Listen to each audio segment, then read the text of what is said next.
So Peggy, go ahead if you have a question. Yes, I have a question about chakras. A couple of things have happened recently that make me kind of uncomfortable about just the general topic. The first one was some time ago, I went to a retreat for women, had nothing to do with Reiki, but there was a woman there who gave a presentation on healing touch, I believe. She was, in fact, a Reiki master, but she had kind of forgotten about that. And her whole thing was this complicated ritual to open up all the chakras with hand motions and body things. And then when she was all done, we had to close the chakras. And she warned everyone that if you left your chakras open, that kind of like not good things could happen, that kind of entities you didn't want could start attaching to you or something along that line. And I kind of thought that wasn't, I didn't know if that was true, and it didn't seem right.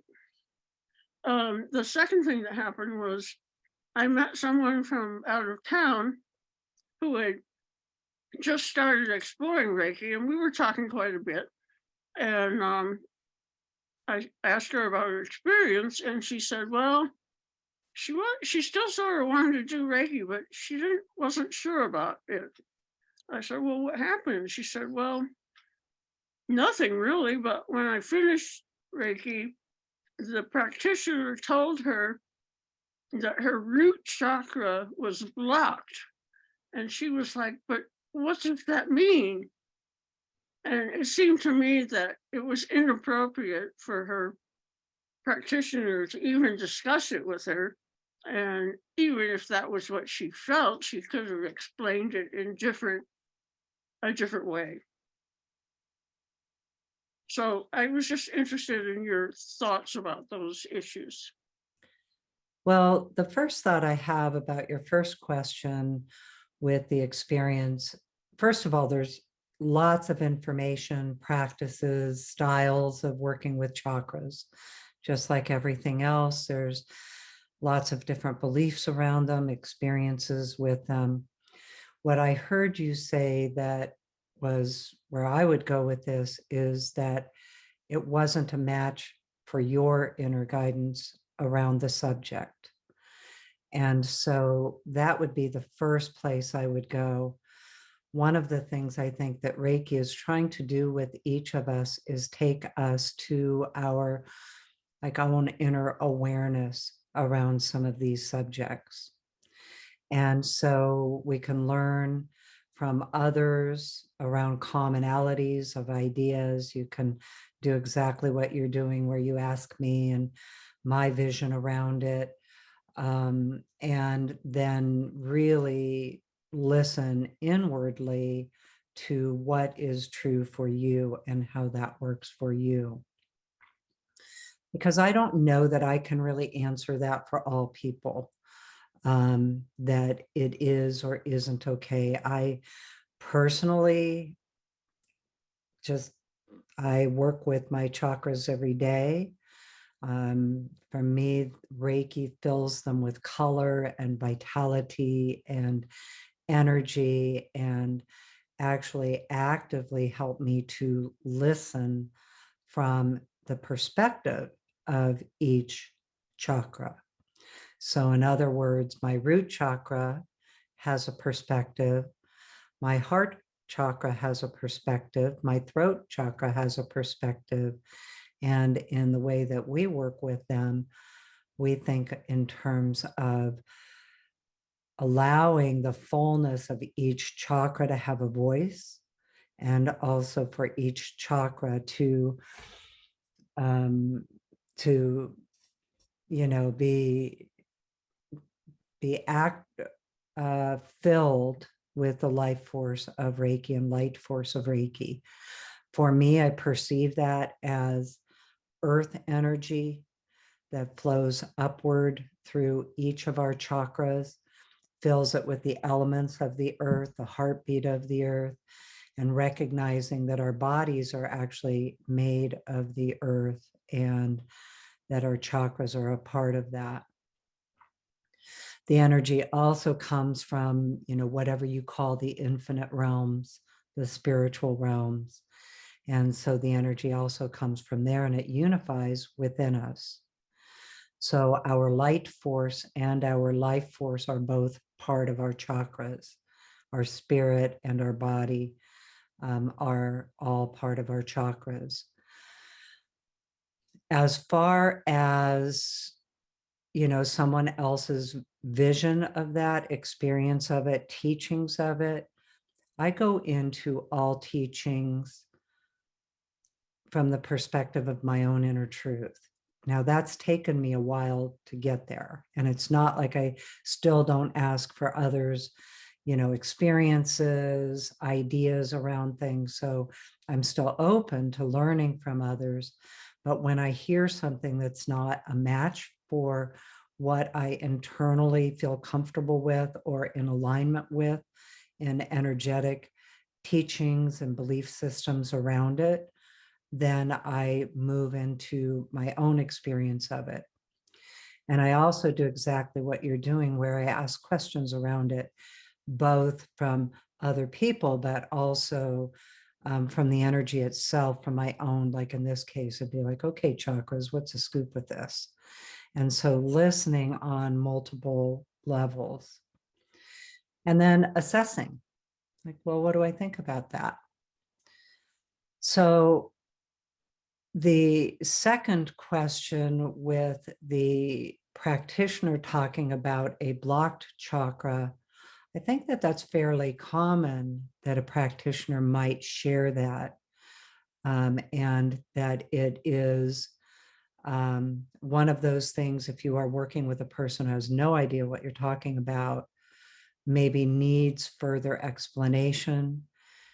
That practitioner may have provided the further explanation, and it may be one of those things that the client will understand as time goes on. I also do listen as a practitioner for the level of experience with a client. And I know that for myself, even you see in these groups, some of the things that we talk about, are new to people. They're particular to my belief system. Doesn't mean everybody has to believe what I believe or experience what I've experienced either. But I would say that I would, as a practitioner, mostly think I was comfortable to share that a person had a blocked chakra. In addition to that, though, would be the energy coming in, both to heal the block, but also the energy coming in to empower that chakra with its fullness, with the fullness of its color, with the, in the root chakra, that color of red, like really bringing in the purity of red and the essence of what that chakra can represent. But again, even those explanations might be for a brand new person, like, what are you talking about? I mean, I know a lot of the things we say and talk about, they're like, what are you talking about? And so I think, again, even with that, so let's take it to any practitioner. I have a lot of discernment about what I share with the perceptions and the psychic impressions that I receive in a session. I'm highly skilled in that area, in perceiving. It's been a big part of my training. It is what we teach in the next step classes and in the 12 heavens classes, how to observe what Reiki is doing, how it's actually doing the work.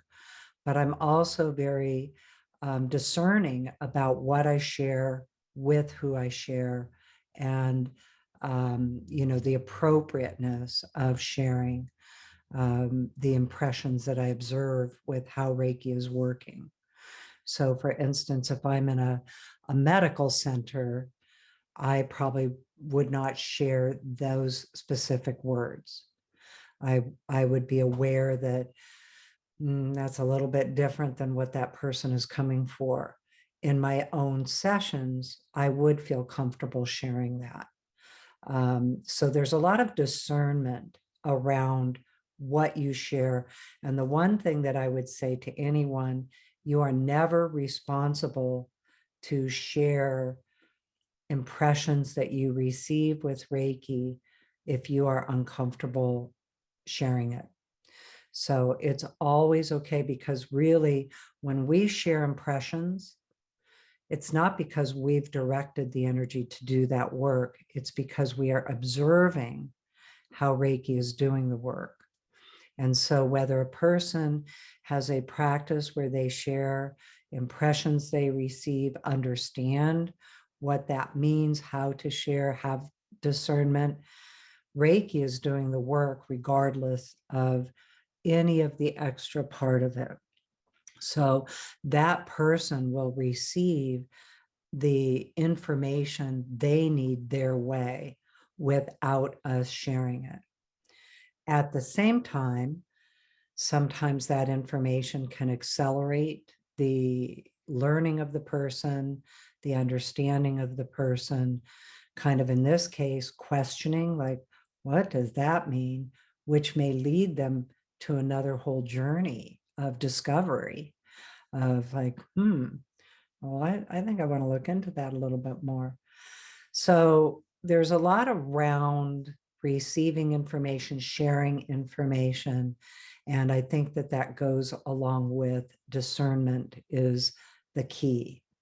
And who you're working with, what their level of understanding is, and what your comfort is in the accuracy of your information and your comfort in sharing it. So there's plenty of times that you may perceive things in a session that you decide not to share. And that is always appropriate. And, use that discernment. And if you're wondering, like, do I, don't I? Then don't. Wait until it's oh yes, I'm comfortable sharing this. Although sometimes I have to say some of the things that come through, I'm like, yikes, am I going to say this? This is, talk about that weirdometer. Goes over like, okay, about what I'm about to say is going to stretch the weirdometer here and go way over. So I'll add one more thing. And this is more than the chakra discussion. This is the discernment of how I determine what is a match for me with teachers, and the information that I'm evaluating my connection to the information. So I believe that in my experience, and I learned this from the book Conversations with God by Neil Donald Walsh back in the 90s, so a long time ago, and I've been working with this idea that all thoughts lead to one of two places. The thought can lead to love, and the thought can lead to fear. And in the belief that everything, that God is love, and everything not of love is not of God. So for me, I've been using that litmus test. Like, if the idea leads to love, then I believe that it is from the higher consciousness and spiritual realms. If it leads me to fear, I'll look at that, because this isn't 100%. That sometimes fear is to give you a good heads up. So it's not that anything that says, hey, heads up, notice your safety, those things. But that's my part of my discernment. Like, okay, if it just is a belief that leads to fear, I'm probably going to move into a different experience of it. So that's how I use, it's an assessment tool. And again, doesn't mean that everything that leads to fear isn't useful, because sometimes it is. We need to know some of these things. At the same time, when it wraps around a belief, that's a little bit different than a like reality of, hey, heads up, have a fear around this, there's something on the other side of the fence that you need to be paying attention to. So, that's an innate human instinct and capability. And I think probably everything on the earth has that. So again, it's discernment. But when it comes to who my teachers are, I really listen to people who are talking about the pathways to love, the belief systems that lead me to that higher consciousness and higher perspectives of possibilities. And again, there's still some discernment around that. So anyway, I know you only have a couple of minutes before you have to go. Does that answer that? Is there anything else that I can I share think it with was you very about? helpful, a helpful discussion. Thank you. Yeah, you're welcome, Peggy. It's a great Colleen, question. Danny has something to add Oh, too. go ahead, Danny. How much with the chakras and Yeah, I just wanted to add to everything you said, Colleen. And for me, I work with chakras in every session. And so I go through each one. It's helpful for me. And also when I do the interview process in a session, I ask the person if they work with their chakras. And if they say, yes, of course, then I know how I can speak to them. I can use them by name and color and all that. If they say, no, I don't, then I don't even go by the names of them. It's just like explaining Reiki. If they don't know, Reiki, you just kind of talk about them, but you don't, be like the solar plexus. They're like, what are you talking about? So I'll say, this energy center. And for me, I don't use the word block. I will just say, I'm really focusing on this energy center. And let's say it's their root chakra. And I will let them know, it's kind of like when you take your car and it's making a noise and you can't find the noise, and you take it to the mechanic and they do a diagnostic test and they come back, they go, oh yeah, it's your air pressure is low or something.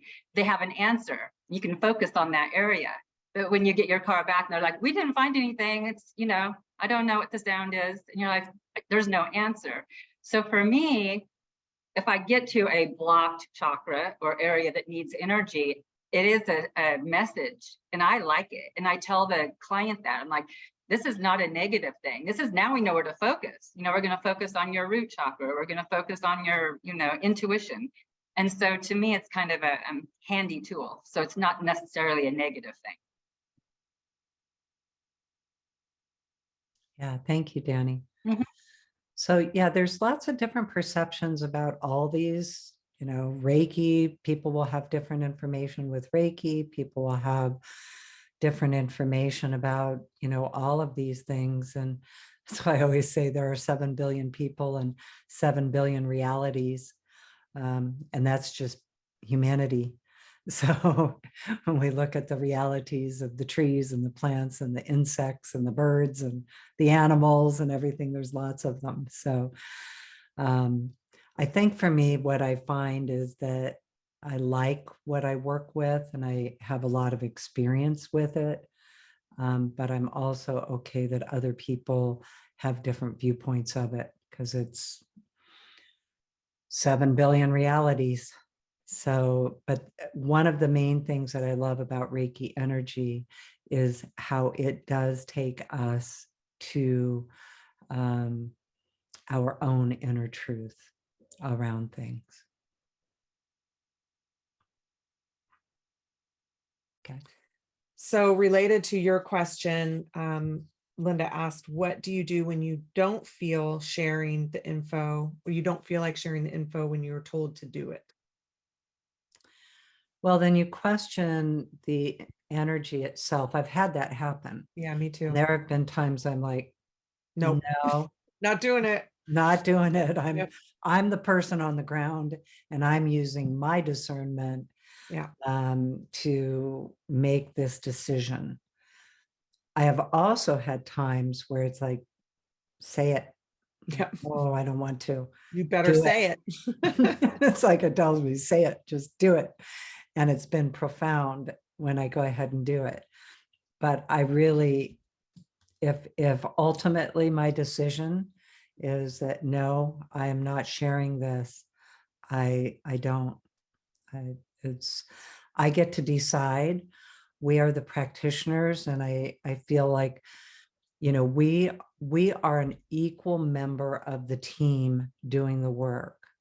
So it is not so all knowing that I don't get to have a voice as a member of the team doing the work.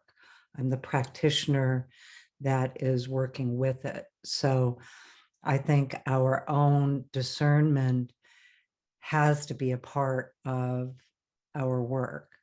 And each practitioner gets to discern for themselves how that works for you in each session or in the entirety of your practice. Many practitioners give Reiki sessions without additional information.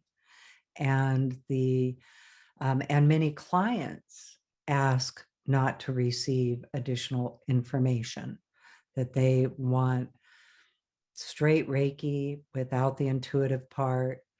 When I am in certain settings, like if I'm in a Reiki circle, I don't even let those impressions come in because the people aren't there for that.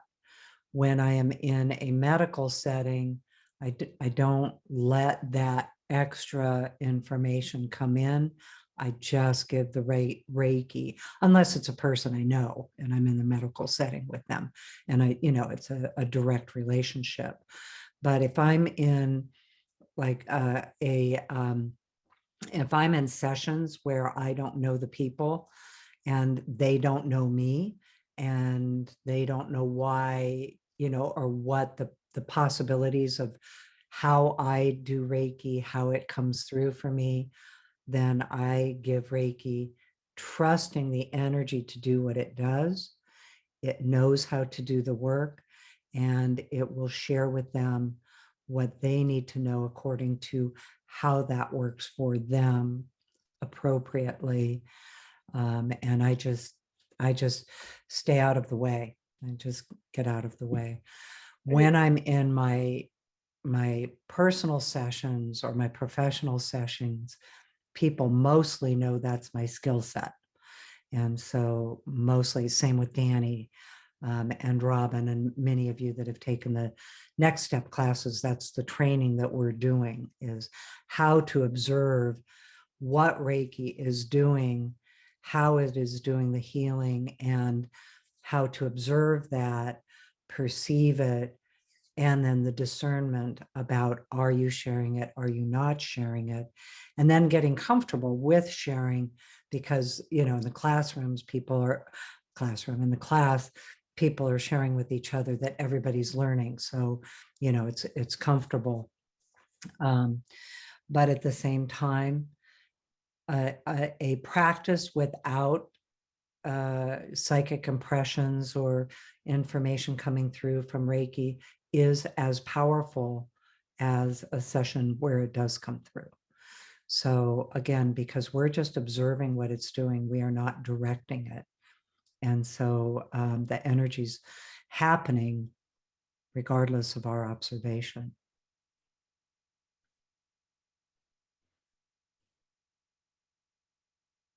Okay.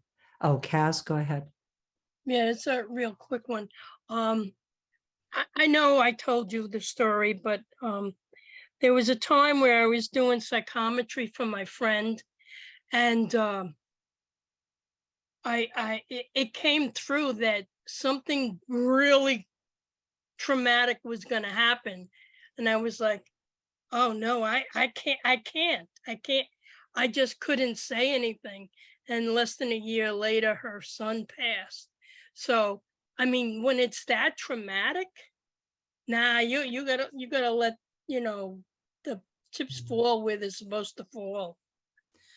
Well, but and that would be a huge responsibility. And what we have Yeah, it talked is. about before, and particularly recently in our distance Reiki share, is the real awareness of the scope of our practice. Right. And the scope of our practice really is about being Reiki practitioners. The other things and other skills can happen innately, and they also can happen through training and skill building and learning the skills of some of these things. But in a case like something like that, I would never share that. First of all, because I don't know my accuracy. It's like I would not share something that I would not know my accuracy. My Reiki energy and psychic impressions are never predictive like that. And I've been specific about it. There are people that it is, so it's not incorrect. It just is not in my scope of practice. So at the outset of a Reiki practice, that kind of information I would think of as outside of the scope of your practice, unless that's a skill set that you particularly have, that you know your accuracy.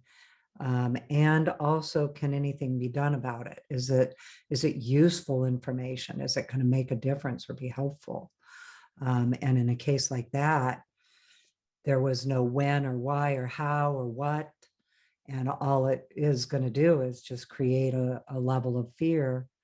And then also for me as a practitioner, I ask not to see those things, not from a viewpoint of suppressing it.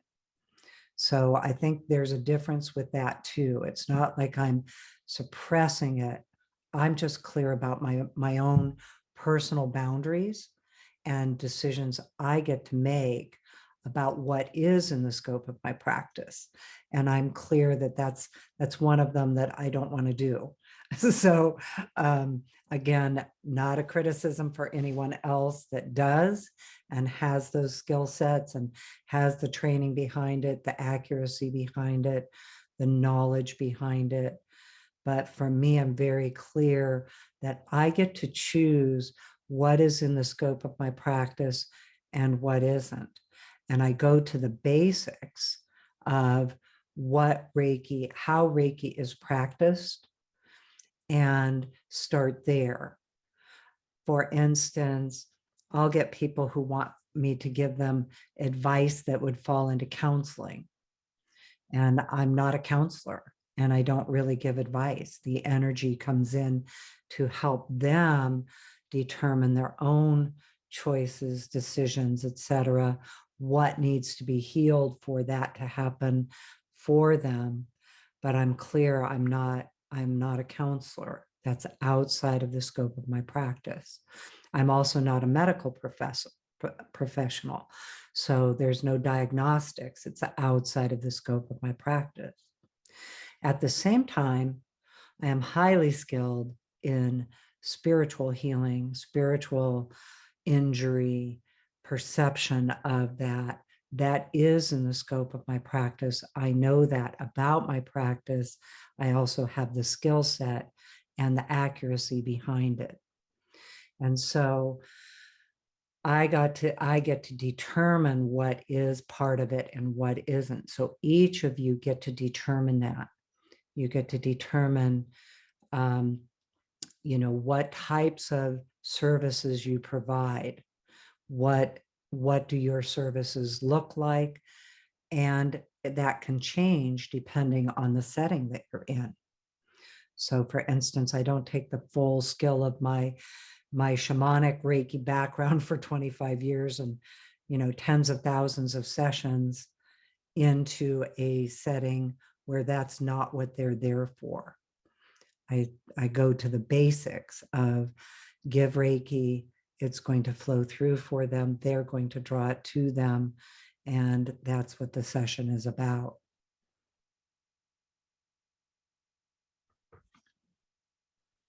Okay, so is there anything else around that? And thank you for sharing that too, Kaz, because that's a helpful topic. I think a lot of times we can feel responsible to share things that are like no, that's outside of, it's outside of what I'm comfortable with. It's outside of what I know.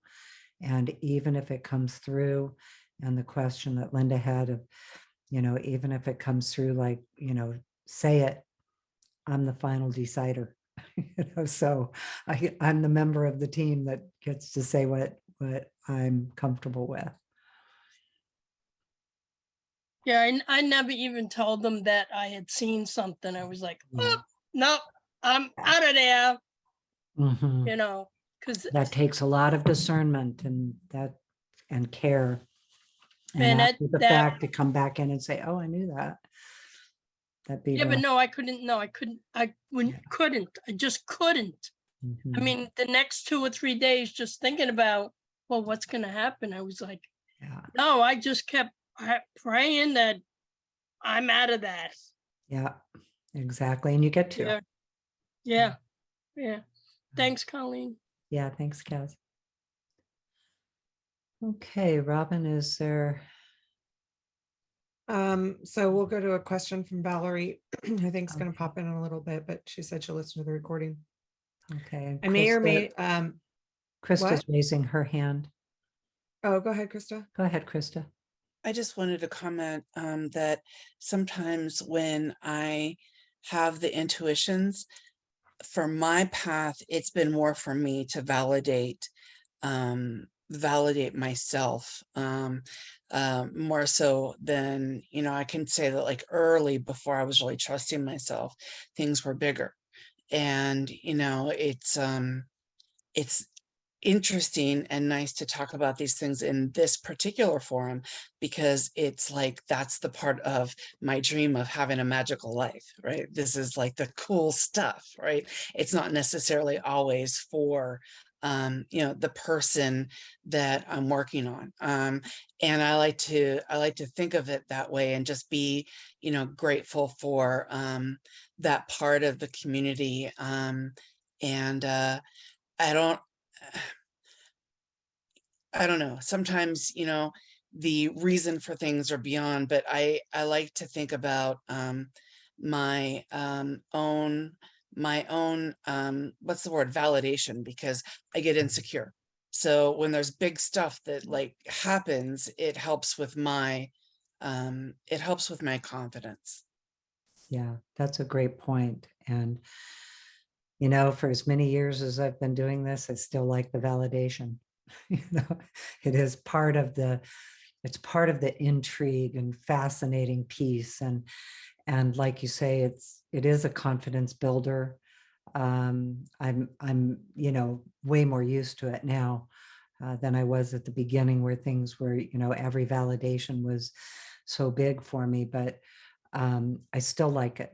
And that is different than being in the way. So, or having it be about me.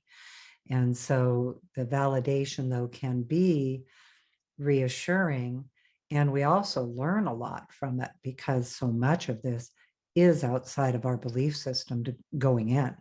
Like, I did not have the belief systems I have today when I began. And so much of that happens in those sessions with others that expand our experience of, I guess, reality is, and non-ordinary reality.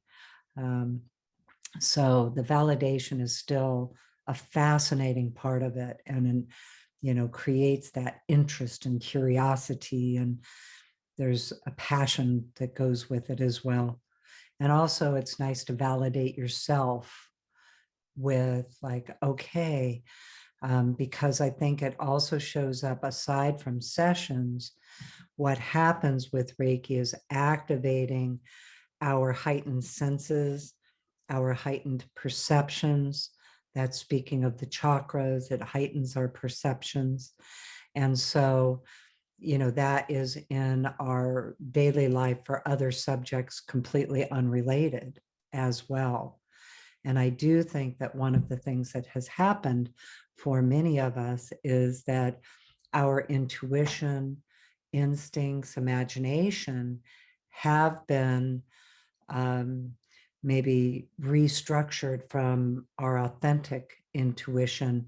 And a lot of times we don't really even know what it is and how to listen to our gut. And the times that we'll say, oh, I knew it, didn't listen. And that's part of being human too. But I think that that's also another aspect of the validation. If we get used to allowing ourselves to notice some of these experiences, it also then plays out in our daily life with, those instincts, gut feelings, intuition, imagination that show up in all the other subjects that we are living in, all the other, life things that we do and are and everything too. I had one yesterday. I can't go into the details of it, but man, it was an all day long intuition that did not play out till nighttime. And then it was like, I knew that. So fascinating. So fascinating. So anyway, thank you. I live a magical life. That's a great affirmation, Taylor. Thank you. Okay, so from Valerie, my Buddhist teachers focus on the practice of Tonglen, taking the suffering of others and transforming, releasing it with love and compassion. Other teachers have cautioned against taking on other suffering. Could you compare the practice of Tonglen to sending Reiki to all beings who are struggling? Can you read that again, Robyn?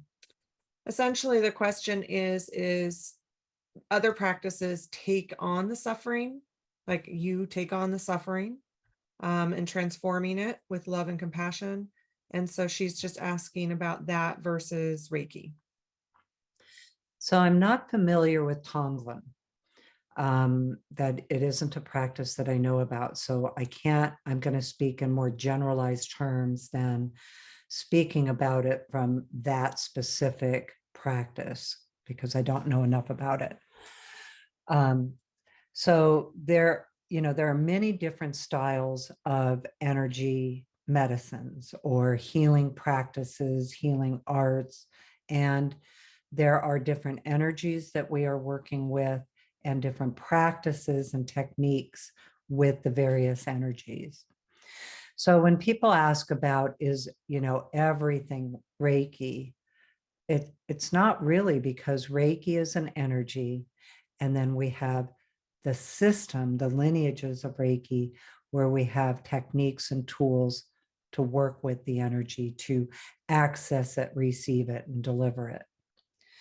So in my training over the years, I have been trained in practices where the role of the practitioner is to build up your own life force energy, then to utilize that life force energy for the healing for the person. And so that is a particular style. There are many traditions that's the actual training, that's the skill you develop, is to build up your life force so powerfully that you could actually take on someone else's suffering and transform it for them.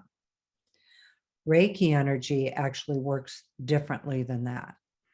So the energy and the techniques of how we work with the energy is that the Reiki energy is what is doing the work rather than our own life force energy. So it's a pretty significant difference in some of the ways that energy medicines work and how Reiki works. So the Reiki energy flows through us for the person, sometimes not even through us. It goes directly to them through the practices that we are working with, and even bypassing us and going directly to them. So none of it is coming from our own life force energy. We are actually receiving as we're giving. The energy flows through us. We receive what we need, and the energy then also goes through for the other person. And the other person is actually drawing that energy to them. Their body, their spirit, however that works, is determining the energy that they're actually receiving. And it is actually directly working with their suffering, their life energy, and it is what is taking on that suffering and transforming it. Specifically, what Reiki has really been showing us is that not only does it flow through us to the other person, whatever suffering, and I'm using that word because that's the word in the question, whatever suffering they are experiencing is actually lifted from them and carried into the light where it can be healed. The burden of healing it is now lifted from both the person who is in the suffering, and also the burden is not on the practitioner to take it on and to transform it. It's one of the reasons that we can say that Reiki does not deplete your energy. So I can be tired at the end of the day because I have worked all day and I've been focused all day. My right brain is so activated. My left brain is kind of, not really engaged very much. And so I can be aware of that, but I'm not actually depleted. My life force hasn't gone out. And for me, that was one of the significant changes when I received Reiki, because this goes back to what we've talked about a lot with empathy, that many of us that do this work are highly empathic. And so we naturally can take on other people's stuff, other people's feelings, other people's experiences, other people's suffering. And so I was very much, when I received Reiki, I was very much an overgiver, and I was not good at receiving. And it really triggered my empathy because I was actually doing all that giving from my own life force. It was all my own personal output. And so when I received Reiki, it actually shifted to where Reiki was doing the work. Prior to that, because of my empathy, I had a really hard time discerning what was somebody else's and what was mine, because of that kind of constant giving out of my own life force. And I would connect in with them on that empathic level. So once I received Reiki, it actually transformed my empathy to where now I could intuitively discern what was going on for another person, but I didn't take it on anymore because the Reiki energy is what was going through for them. It wasn't coming from me anymore. And so that allowed me to separate from it. And it actually, of course, made me a much better practitioner, because originally, when I was doing this kind of work for someone, and a lot of times we hear some very, very difficult life experiences from our clients. And, if I'm taking that on, which I used to, it could make me cry, and suddenly I would find them comforting me for their experience, which wasn't helping them or me. And so it really was a huge shift with the Reiki energy, understanding that the life force that is working for them isn't coming from me anymore. It's now flows through me through intention, or even goes directly to them because of their intention. So they're just different practices. There are many practices that teach you to build your own life force and give that life force to the other. Reiki is different than that, and which is one of the reasons that I chose this energy, because the other one that I was specifically working with and trained in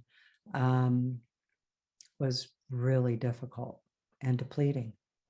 And I didn't have the skill enough to have my own life force built up to be able to give it out at the level that it was being required in the practices I was doing. Would have taken me a lot of years to really develop it to where it didn't impact me and deplete my energy. Go ahead, Anne.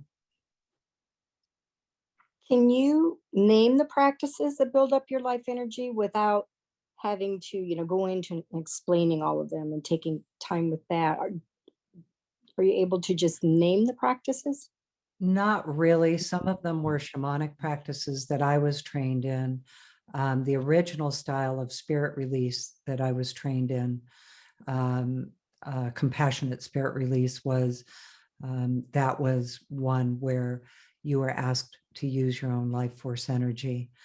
And then also in some of the Lakota practices that I was trained in, those were also working with building up your own life force energy. Some of the others, I'm not skilled enough in them to really speak to them. My understanding of pranic healing is that that's one. But even at that, I want to be careful because I just don't know enough about it to say that definitively. This particular question was generated from the practice of Tonglen. Is that what it was called, Robyn? Tonglen. And I'm not at all familiar with that. But I would imagine that that would be one that the practitioner would have to develop, some really powerful skills if you're going to take on the suffering. Now, some people naturally process it that way. And so learning a skill that does not require them to naturally process how they work with another person is often very freeing for them, so that they have another energy to work with that isn't requiring that of them. It's also why Reiki is so available for anyone to learn. And remembering that Reiki energy is connected to us through the attunement. And so it gives us the direct connection to the energy so that it is what is doing the work. And it is coming from those, higher place of consciousness, God consciousness, Christ consciousness, infinite realm consciousness, pure consciousness. So all the different names given to that, it is coming from those higher realms. And it knows how to do what it does. So it doesn't need us to be able to direct it in order for it to be able to do that work for others. And it doesn't require the same level of skill development and practices. Those come because we love them and we are interested in it. It's not so much a requirement in order for a brand new person to give Reiki to another person, knowing that the Reiki energy is going to go in and it's going to do that work and is not dependent on the skill level that we have. Thank The you. skill level is just, obviously we want to have skill too, but it's, Reiki does the work. So.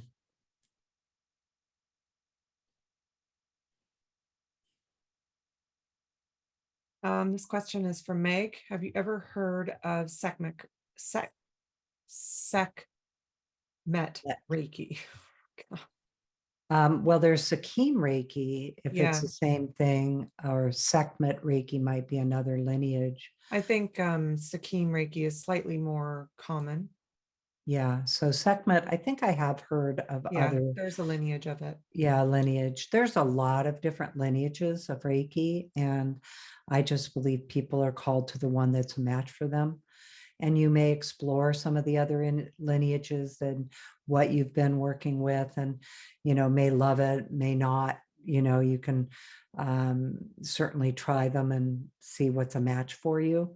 And so there's lots of different lineages with different types of practices, because remember, the word Reiki is the energy. The systems that we work with are the lineages. So the energy that we're working with, that life force energy, that light force energy, that creation energy, the word Reiki is spiritually guided life force energy. Ki is life force. So Rei is spiritually guided life force energy. So that's the difference with it, is that's where we know it's coming from, those higher levels of consciousness. And there's lots of different ways that people are doing that. I'm not personally familiar with Sekhmet Reiki. I may get more familiar after I come back from Egypt. So I'm doing that in a very short time. So, yeah.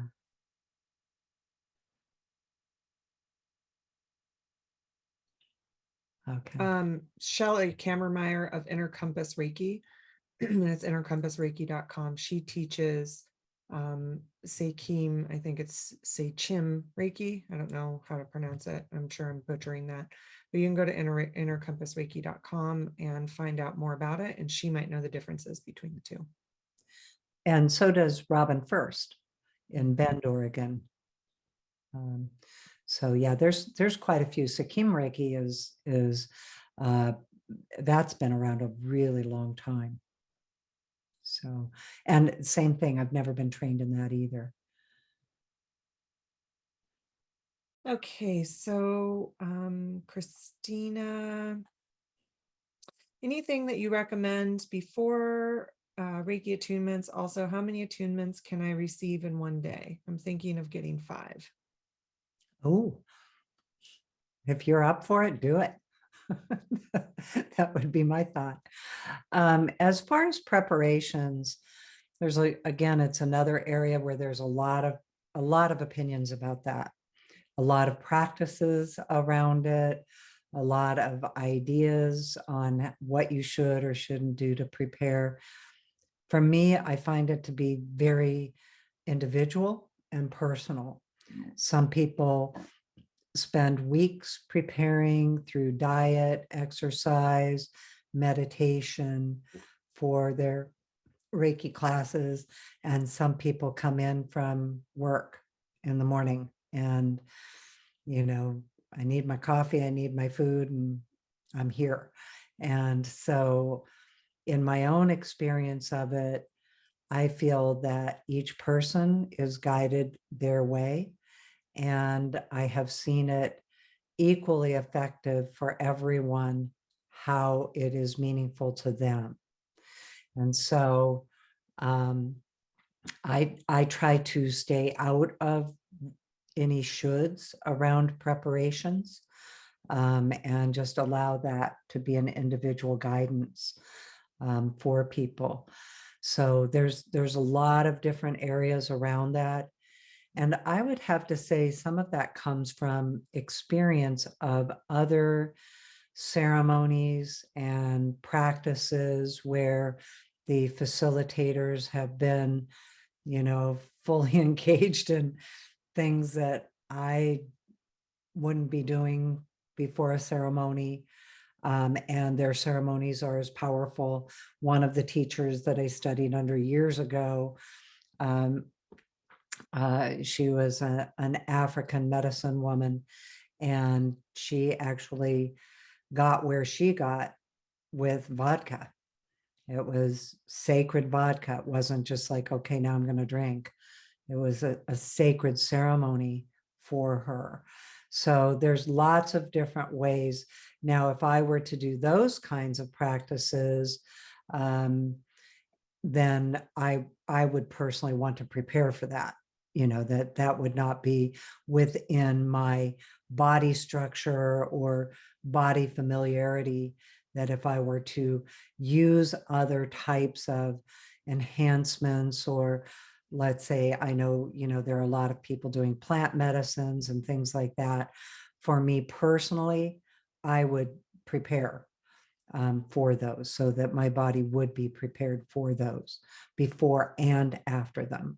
And I would leave myself the room for the before and the after. So that is, again, a personal decision. I have done vision quests where I've been out and you're fasting in the style that we were trained in, fasting, no food or water for 4 days. And, a very strict style of practice. And I did those where I prepared, and I did those where I didn't prepare. The ones I didn't prepare, a lot harder. So I've done both, and it's like, okay, I think I'll do it the hard way, but then also, so for instance, caffeine would be a good example that, I've had students where that morning they decide they're going to give up caffeine, and it's like, unless you do that way in advance, like today's not the day to make that decision, because now you're going to be dealing with caffeine withdrawals. So, it's a really personal journey. And for me, I've done all of the above, because I've done so many different ceremonies in my life and so many different practices, attunements, received so many attunements. I've done all of the above. And I can't say that being prepared through dietary experiences has always made it more powerful than not preparing. So I've had equal experiences in all the differences. I would say some of the harder ones, like a vision quest, those are very helpful to prepare for.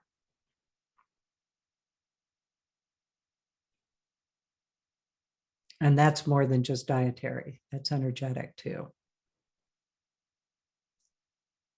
Okay, question from Misty.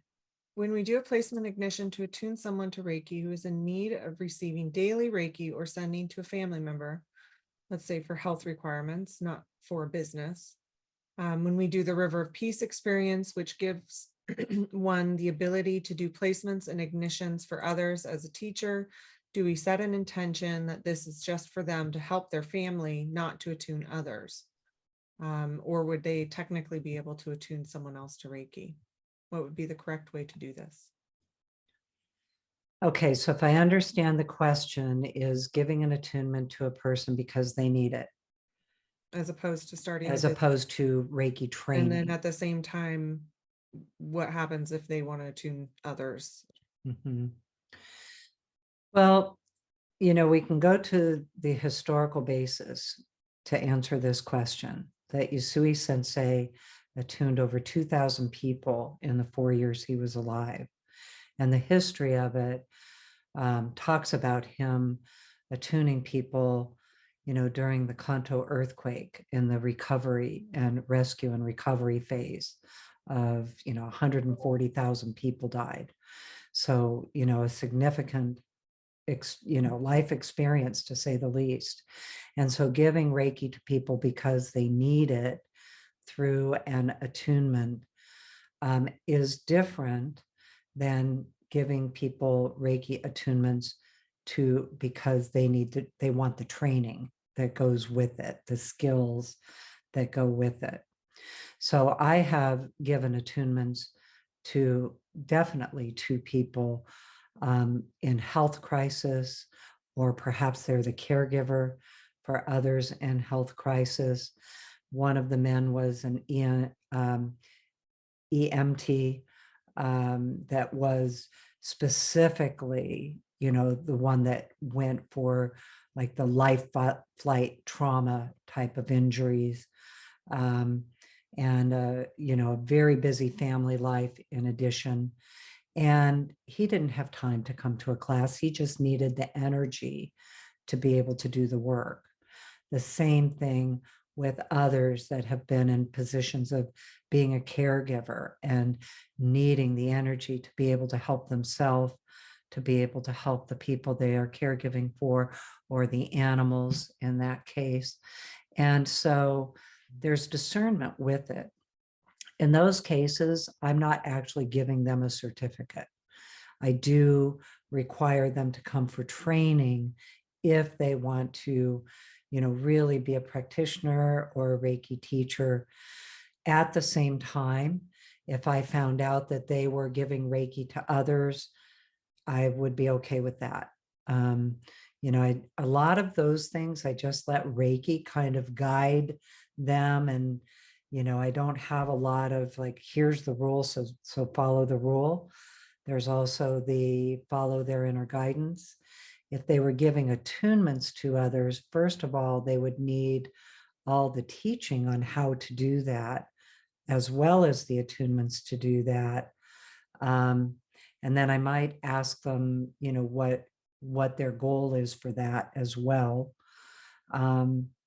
So I don't really know. I haven't really come up to that. I have had people that I have been, given attunements to outside of a class because they need it, who have given it to others. And I'm glad they can do that, that they have it for themselves.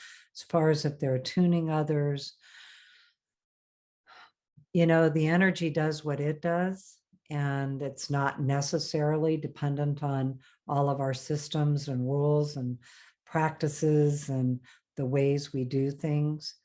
So it would just depend. And if, yeah, I don't really know.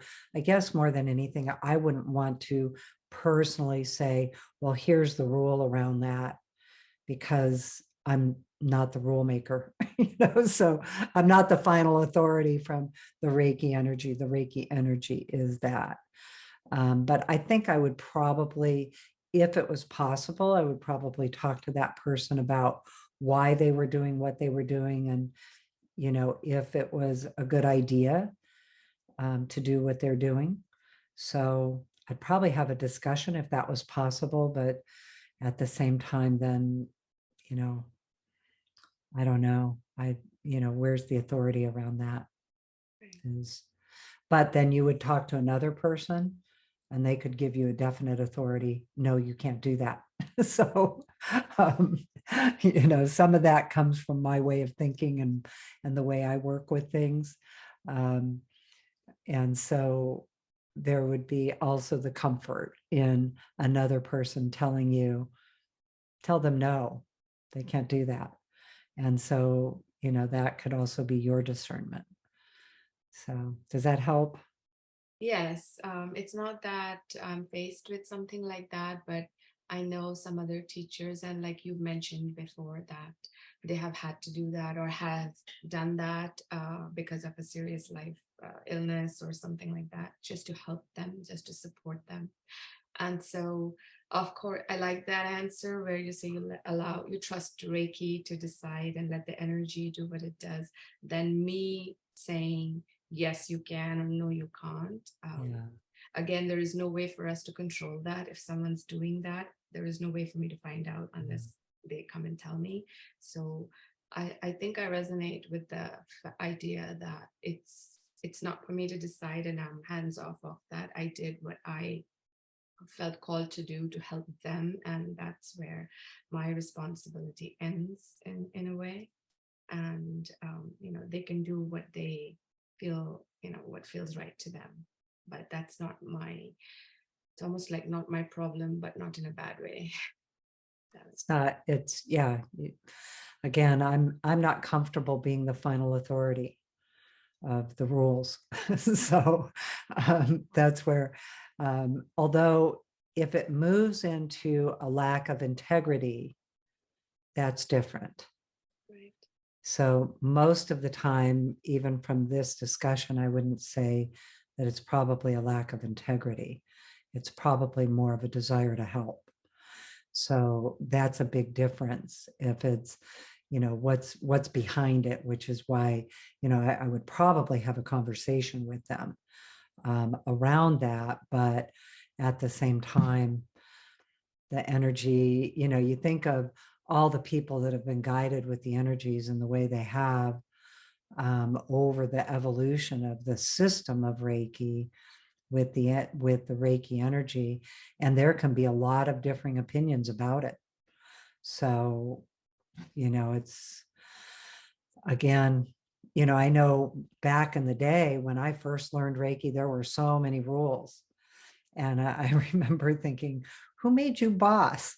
Like, how did that happen? But that's a personal issue I have. So I have to always be aware of my own personality in the mix of that, there's really, the authority is coming from the energy of Reiki. And sometimes the authority of Reiki does teach us differing practices that are, we know, helpful, and some of the things that are not helpful. So, when I'm giving examples of this, it was, for instance, that the hand placements had to be, done exactly a certain way for 3 minutes before you could move, and I remember thinking, that just doesn't make sense.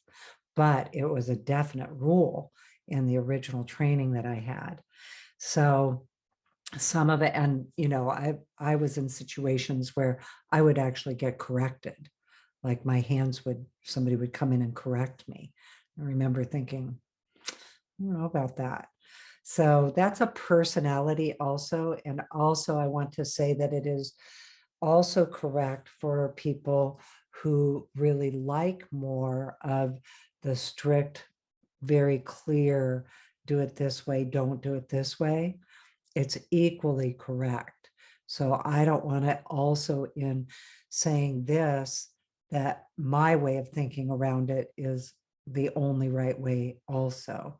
There are many people who really resonate with very clear, like, here are the practices, follow these practices, follow them this way. And there's a lot of comfort in that. There's ritual in it. There's the way of doing things that takes them to their depth of practice through it being practiced that way. And the confidence in how they teach it also, or share it also. So, all of the above is accurate.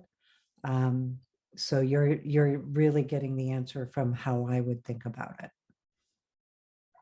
Thank you. Yeah, you're welcome.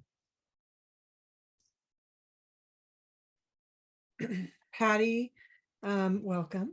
My question is, does Reiki continue to flow even when I'm not conscious of its flow? For instance, if I open the channels before going to bed, will it continue to flow as I sleep? I think so. I never really quite feel like I turn it off. My shamanic practices, when we would activate those energies, we always did what was called send the spirits home. And so at the end of a session, we would send the spirits home that were the ones that were doing the work that we were doing. With Reiki, I really leave it open-ended. When I'm offering a session, I might seal the session, but I'm not sending Reiki home. And so for me, I actually say the words, I invite you, even when I forget to ask, so that it's a continuous flow and availability. I believe that the energy already exists, and what we are doing is activating our energy to perceive it, to receive it, to have it activate within our own bodies and consciousness, and to perceive it in the world around us. And so that is, for me, it's a flow all the time. At the same time, I like my Reiki practices where I will specifically, activate Reiki in my hands, or think Reiki, or I might draw the symbols, in the spaces around me, or I might say them out loud. Sometimes it's just Reiki on, and I'll do them during the day. I had one from that experience I talked about yesterday that was an all day intuitive, like, what is this? Where is this? And then today, kind of going back and revisiting yesterday, I just kept saying, okay, Reiki on, I receive it, and let it flow. Also, you may notice, for those of you that are here live, this is our live Q&A. Even though we got started with the questions before we did the invocation, we started before we started the recording, we did do a short invocation. And so for me, that helps me because I was super busy this morning before we got online. And for me, even a few minutes of activating Reiki will center me and bring that energy and my awareness of it right in. So all of the practices are useful, and also asking it, because I think I saw another question about Reiki grids and can you just ask the Reiki to continuously flow? I absolutely do that. I'll send it ahead of me. We have the Sedona Reiki retreat coming up over the Labor Day weekend. I think it's the 4th, 5th, and 6th of September. And Robyn and I are presenting animal Reiki there.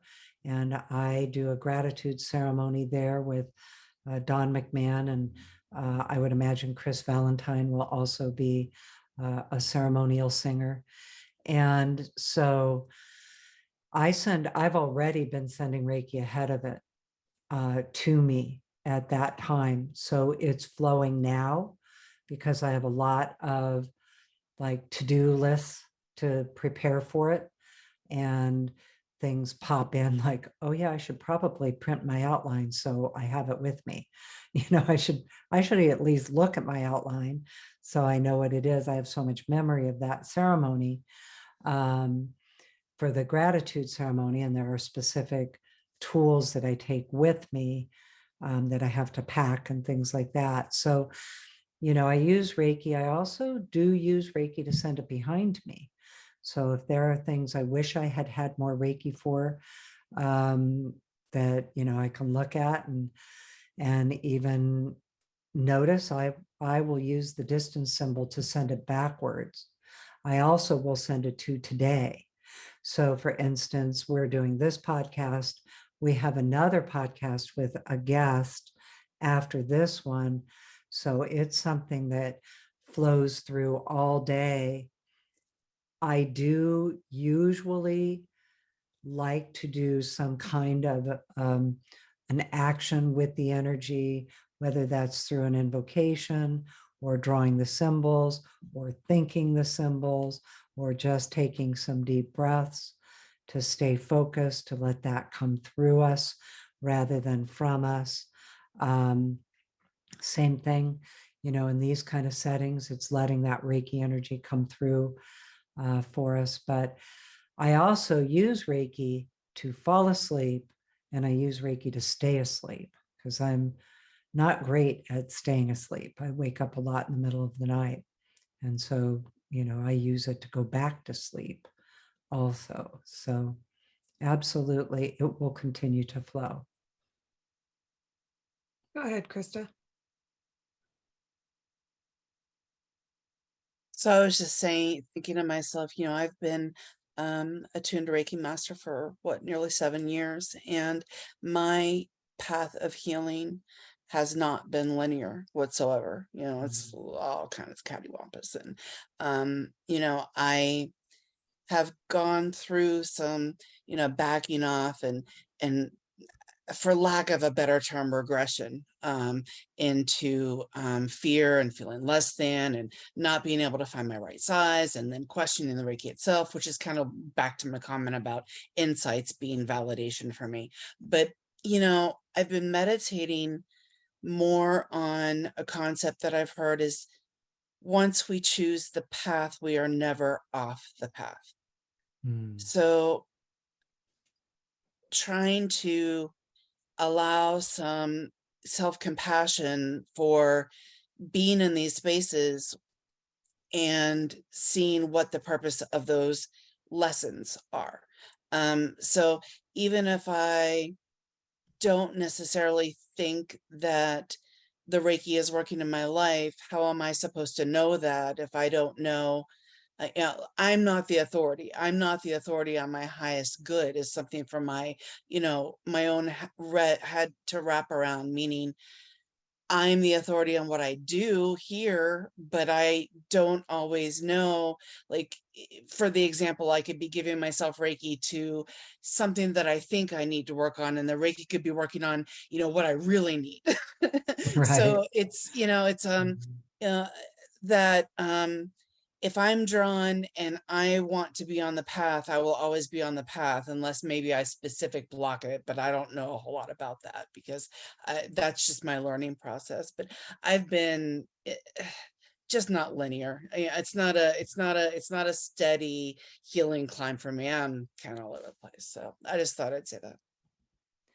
Be very circular, which is one of the things that I find with Reiki, with my shamanic training, that I had to unlearn that everything had to be linear. At the same time, I also love my logical intuition, my logical mind. I do like planning. At the same time, the same thing. I really thought I would be doing Reiki for animals since I received it. I received Reiki because my horse went lame. So the entire, this was 20 years ago, over 20 years ago in 2000. And I thought I was going to heal my horse, and that I would be practicing once I received Reiki, and I was so compelled by it. I thought it would be all about animals. We just finished the final version of the Animal Reiki Master Manual this last weekend, and a full circle for Robyn and myself, Sue Strong and Pam LeBlanc, and all the years of that practice, and all the serendipities of the way it, the way it took me was completely different than what I would have thought consciously. Like, oh, here's the plan. Like, well, there's also this other plan that's you are on your path, and all of the things that I've learned. One of the ones that I think is a great example of that is Reiki on the fly.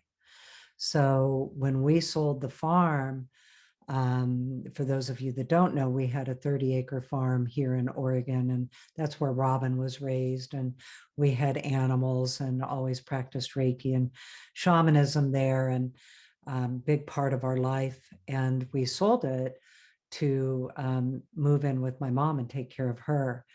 Well, while we were on the farm, I happened to be in a life cycle that really allowed me to practice Reiki for hours and do journeys for hours. I was in my spiritual practices all the time and intensively. Well, then we moved into this house to take care of my mom, and life was so busy. There were many levels of crisis pretty continually. And I had to learn about Reiki on the fly, and that I had a connection to the energy, even though I wasn't able to spend hours with it. Now, that was an adjustment, and like you say, a life lesson that Reiki taught me on my path. Like, hey, you can just invite it and it will work. It's just a different experience than, hours worth of being in the energy through meditative experiences or our Reiki journey techniques that, that we use. That it worked on the fly just as powerfully, just different. It was just different. It's a different experience in the way that it shows up, but it's just as powerful. So that was another example of that too. Yeah, very much. Joe, go ahead. Hi. Hi, Colleen. Robyn has been the host of a couple of podcasts when you were absent, and she went into Reiki guides, and of course, you're in the developmental progress of how Reiki is doing, and she mentioned how you're comfortable with Jesus and other people are comfortable with Kuan Yin and things of that nature. And I even suggested briefly in the chat in one of Robyn's invocations, if it would even be practical in one of the invocations to try to meditate on who our best guides are. So that's basically the gist of my question is, how do we figure out, or how could we use Reiki or invocation or meditation to figure out who our best guides are? So I think Robyn just did that in the distance Reiki share and did an invocation journey with that, Robyn. This one was for a specific guide, but we do have some on our YouTube channel that is how to find your guide. So I also did a podcast with Pam LeBlanc on I think it's called Reiki from the Farm podcast. And so we talked a lot about it there as well. And then we do have a YouTube video. I'll find the link for it and the exact name. That is a guided Reiki journey to find a spirit guide, so that you can have one and commune with them, and there might be multiple. So yeah, so I can find a link for that, Joe. Yeah, thank you so much. And I don't know if that answers the extent of your question, but I can at least do that. Yeah, no, that's fine. I mean, if there's valuable resources like that, that's that's fine. I'll look into that. Thank you so much. Well, and Joe, the other thing I would add to that is that you also can choose the Reiki, or not just Reiki guides, but spirit guides you want to be connected with. So, if a person has a specific religious belief, for instance, or experience, absolutely anybody can work with who they are called to. And so we don't have to wait to perceive a guide. We can also specifically ask for the ones that we want to know and want to get to have experiences with. So that's also true. Yeah, that answers my question as well. Yes. Yeah. So for me, I've worked with a lot of different ones because of my training.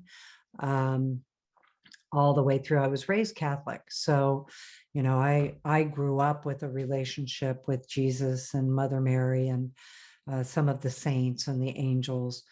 And some of that I left behind when I left the church, and then reclaimed those relationships when I could have those relationships in a way that was from my own inner truth and my own relationship.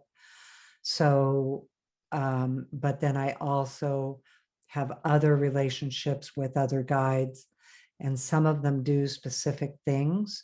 Some of them are just friends of mine that I like to know and experience and notice, maybe in the world around me, maybe in some of my work. Some of them are specifically doing, certain things with techniques and practices. The spirit of the earth is a big one, and the divine animal kingdom that we've been working with animal Reiki, and getting to know them and who they are. And then the other ones that we didn't know and have gotten to know, these brothers and sisters in the light that came in with some work William Rand and I were doing together, and revealing to him who they are, and then getting to know them over time, starting with one, and then they kept kind of multiplying and showing up like these are the ascended masters of the world's religions and spiritual practices from ancient times. And so some of them are ones that we know currently in the world, and some will show up that maybe we haven't met before. Same thing with spirit guides. There's a lot of information about it, a lot of beliefs around it, a lot of teachings and training around it. I like working with Reiki energy for our work with spirit guides because they're coming from an enlightened place. Just because something is a spiritual being doesn't mean that it's of higher consciousness or enlightened. And so that's one of the reasons I like to work with Reiki energy, because the spiritual guides that I am working with are coming from enlightened realms, or even the very highest consciousness of their reality. So some of the training that you're going to do with spirit guides, you're going to learn the level of enlightenment in a spirit guide based on skill and practice. So for instance, when I was, first learning shamanism, we were specifically trained in how to access spiritual guides in the enlightened realms, and also the understanding of them in what we called the middle world, and who's who, and understanding the nature of their energy.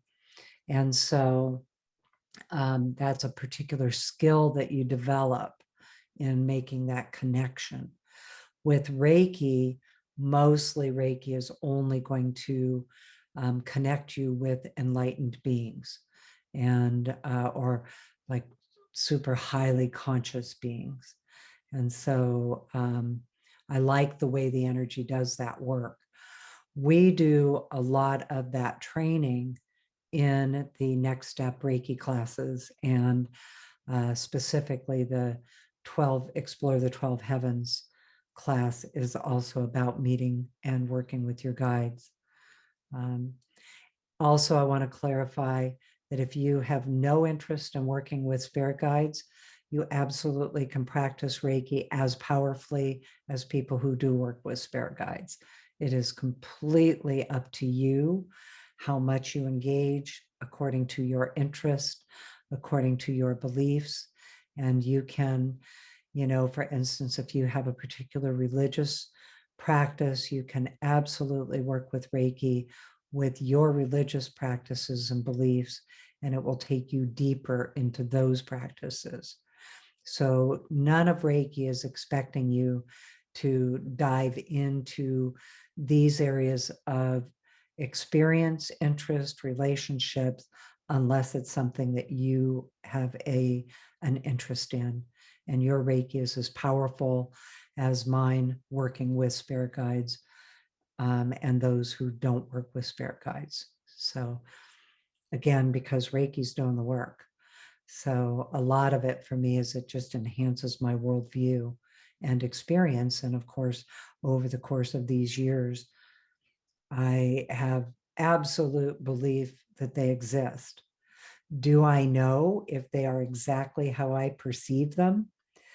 I don't know that, but I like the way I perceive them, so I'm doing it. It's like, I like the relationships that I have. Is it exactly what they are, who they are? I don't know some of that. But they show themselves to me that way so that I can understand it, work with them, and perceive it in a way that is meaningful in my life. Adamant. Yeah. I had someone, so Kaz said that somebody in one of her classes had adamant. I had one of them, and this guy was like a forest ranger, and he'd been an Olympian gymnast and all of this, and he got a pill bug. So for his spiritual teacher. So yeah. Yeah, he was in my level 1 demand, and I was like, adamant. I mean, like, yeah, why not? Yeah,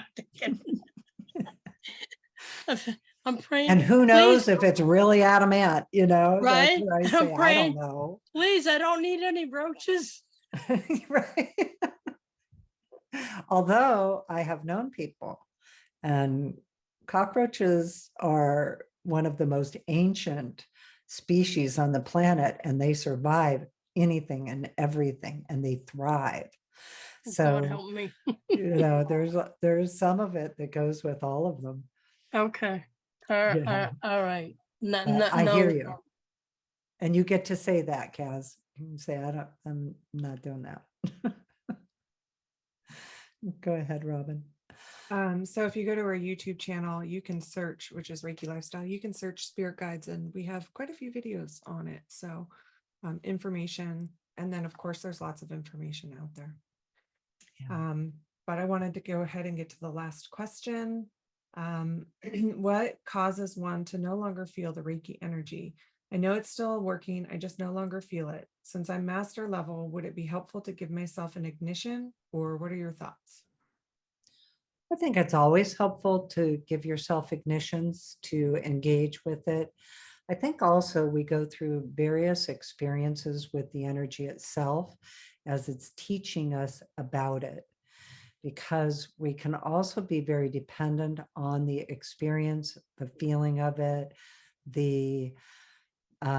I know the first time I started getting like really cold hands, or really cold instead of hot hands, I was like, wait, what happened?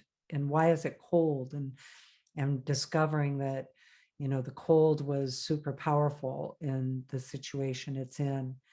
And sometimes your perceptions of the energy change over time, and it doesn't mean that's permanent. It may be for this period to discover that it works regardless of you feeling it or experiencing it. I also know some people that I'm in awe of how they perceive Reiki, because they never feel it. They don't perceive it. They only know how it's working based on the results. And so the results are, when they work on people or even animals, the people give them feedback that it has worked. Also, they know for their own self Reiki that is working because of the results, but they don't actually have an experience of it. Sometimes it's coming in another way that is different than a sensation in your hands or a feeling. It might be coming through to teach you about your intellectual intuition. So we call it clair intellect. Sometimes you think your intuition rather than feel or sense your intuition, and it comes through in words. And so you might experience your intuition by your own mind giving you words, and it's like, wait, it's not supposed to work that way. Or sometimes you just have an inner knowing about it. It's called see feel, like where you just have a knowing about what's happening rather than a sensation or a feeling, or even like you're kind of not sure about knowing. So you may be in a cycle of it teaching you another style of your intuition and the way your intuition works for you.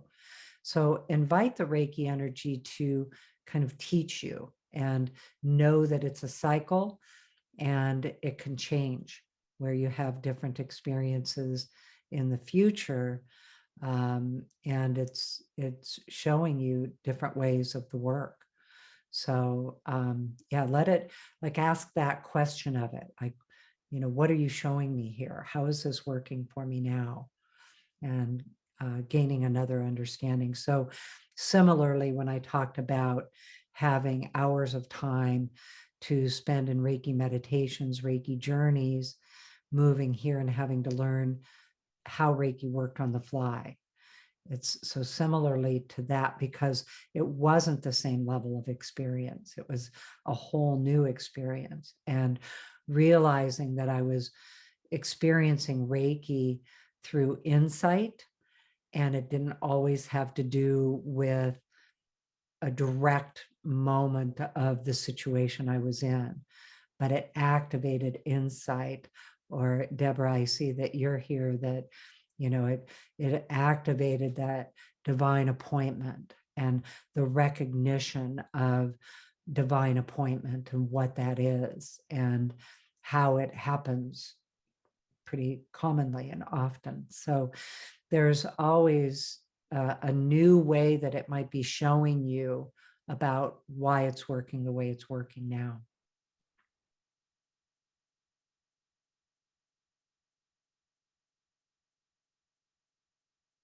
Okay, well, thank you so much, everyone. Great questions, great conversations. Really appreciate it.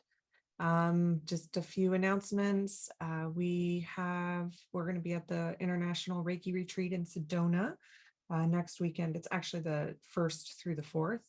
And then in September, Colleen has a Reiki 1 and 2 class and a Reiki master class. So you can look at reikilifestyle.com for the information around that.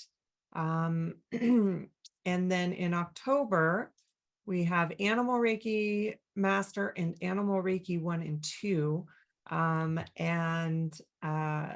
Those are, I think, is that master class maybe the last Animal Reiki Master for the year? Yeah, it's the last Animal Reiki Master for the year. So you might want to consider signing up for that if you've been thinking about it. And then Colleen is also teaching a Holy Fire Karuna Reiki Master in that, and that's her last one for the year. Well, except the 7-day that I'm teaching with William and Hannah, Hawaii. Okay. Yeah, Awesome. we have I'll go ahead Karuna and there announce it. too. And also, I'd like to mention for any of you listening that we will probably do our distance Reiki share. Well, we would definitely do our distance Reiki share from Sedona, Arizona next Tuesday. And so you might want to join us for that. And then also, if you're looking ahead, which it's crazy that we're to that point of heading into 2024 in 3 months. So that is when the new levels of Next Step Reiki start in January. They go through December, and the same with the Explore the 12 Heavens of Consciousness and Spirit Guides. Those all start in January 2024. So it may be something that you're thinking about and planning ahead for. We will be getting more information up on our website about that soon. It's on the list. So the ever-growing, always continuing list of things to get done. So, Okay. yes. Well, thank you so much, everyone, for everything. You can just find it all at reikilifestyle.com. All right. Bye now. Well, thanks everyone for being here. So good to see each of you and all of you. Thank you so much. Bye. And we'll see you Thank again you so soon. much.